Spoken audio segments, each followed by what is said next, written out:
my body weight has reduced to 4 to 5 kilos. More than reducing weight, I could walk fast. എൻ്റെ പേര് ലീന, ഞാനൊരു ടീച്ചറാണ്.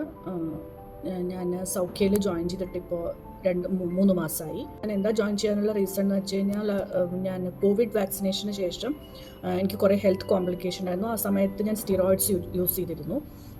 ആ സമയത്ത് ഐ പുട്ട് ഓൺ വെയ്റ്റ്, അതായത് ഞാനൊരു 75 കിലോസിന് ഓൾമോസ്റ്റ് ഒരു 92 കിലോസ് ബോഡി വെയ്റ്റ് കൂടി. അതിനനുസരിച്ച് എനിക്ക് ഒരുപാട് ബോഡി പെയിൻ, നടക്കാൻ ബുദ്ധിമുട്ട്. ഈ ഒരു അവസ്ഥയിലാണ് ഞാൻ സൗഖ്യ എന്നുള്ള പ്രോഗ്രാമിൽ ജോയിൻ ചെയ്തത്. After joining, what difference I could see is like my body weight has reduced to 4 to 5 kilos. More than reducing weight, I could walk fast. എനിക്ക് ബോഡി പെയിൻ ഇല്ല, എൻ്റെ കാര്യങ്ങളെല്ലാം നന്നായി ചെയ്യാൻ പറ്റുന്നുണ്ട്. പിന്നെ സൗഖ്യയിലത്തെ ഫുഡ് ടൈമിംഗ് ഒക്കെ നമ്മളുടെ ഫുഡ് ടൈമിങ്ങിനനുസരിച്ചാണ് അവർ സെറ്റ് ചെയ്ത് തരുന്നത്. അതുകൊണ്ട് എനിക്ക് കഴിക്കാതിരിക്കേണ്ടതെന്നോ ഞാൻ കുറേ സ്ട്രെയിൻ ചെയ്യേണ്ടതെന്നോ എനിക്ക് ഒരിക്കലും ഫീൽ ചെയ്തിട്ടില്ല. ഇപ്പോൾ what I could see is there is lot of difference and I could see that lightness in my body. I am going back to my shape. അതാണ് സൗഖ്യനെ കുറിച്ച് എനിക്ക് പറയാനുള്ളത്.